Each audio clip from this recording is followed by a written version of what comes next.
These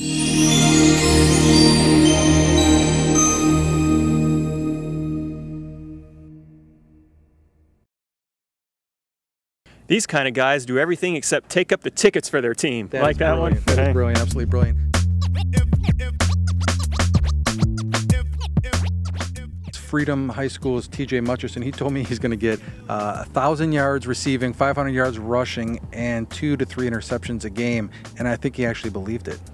Not sure about those numbers, but it is conceivable. Last year he had Josh Grady throwing to him, a great quarterback. This year he'll have a very capable 6'6" quarterback, Tyler Guy, likely throwing to him. The numbers are there for the taking for Mutcherson, but he's got to get used to a new system, new head coach. We'll see. Joey, if I had to pick a guy to break out this season, it's going to be DeAndre Queen at Plant. Bob Weiner said that he's going to do a little bit of everything. He had some big plays last year, but I think he'll be utilized more in 2009.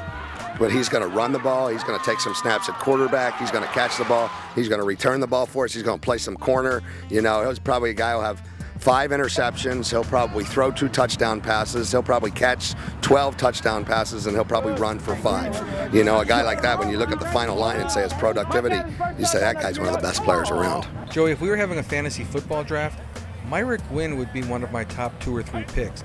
The Largo wide receiver not only catches passes, but if he chose to be a running back, and believe me, the Largo coaches would love it if he did, he would be the starter there. He can also play quarterback, has a great arm, and pitches in on special teams. Pretty much anywhere you put this guy, he produces. He can do it all. When he's on the field, you better keep an eye on him. Mike McFarland over there, I mean, he can play virtually any position, and he's good at all of them. The University of Florida commitment, but he's going to be the key player for the Yellow Jackets this year. He projects as a tight end at the next level. Cody, he's 6'6", 220 pounds, but he can do a little bit of everything for the Yellow Jackets, and for that program he probably will have to do a little bit of everything. 12 receptions last year. He attempted 55 passes at quarterback, had 15 tackles and a sack. Great character kid as well. Can do it all, but projects as a tight end at the next level. I'll be the quarterback worst nightmare, because they ain't going to want to throw him away. Pick everything off, lock all the receivers down, do what I got to do.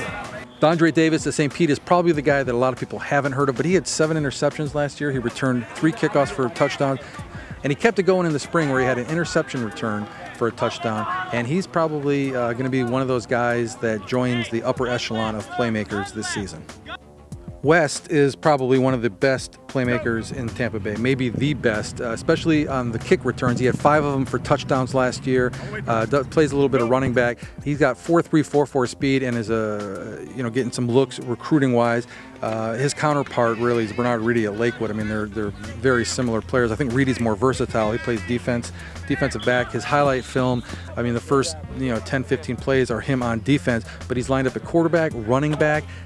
Big play guy, could go at any minute for a touchdown. He literally took over the game against Largo last year and led Lakewood to the victory late, and he's a superb talent. The guy that almost certainly is going to be a star this year is Andre Davis at Jefferson. He is 6 foot, 280 pounds, and he goes up and gets it. He had 23 touchdowns at the 7-on-7 sling and shoot at USF. He was the MVP at an event that had over 1,200 kids, and he is going to be, I mean, he's got Quentin Williams throwing to him. They have a great chemistry. If he doesn't have the best year of a wide receiver in all of Tampa Bay, I will be shocked.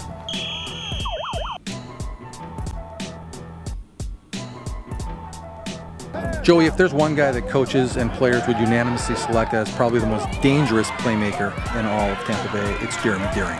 He averaged nearly 200 total yards a game last year for Leto Cody. He lines up at quarterback, running back, at the slot, but naturally he's being recruited as a safety.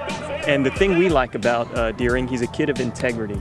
In this era of free agency, transfer here, transfer there, Deering has stayed at Leto, not one of the most prominent programs in Hillsborough County, for his entire career.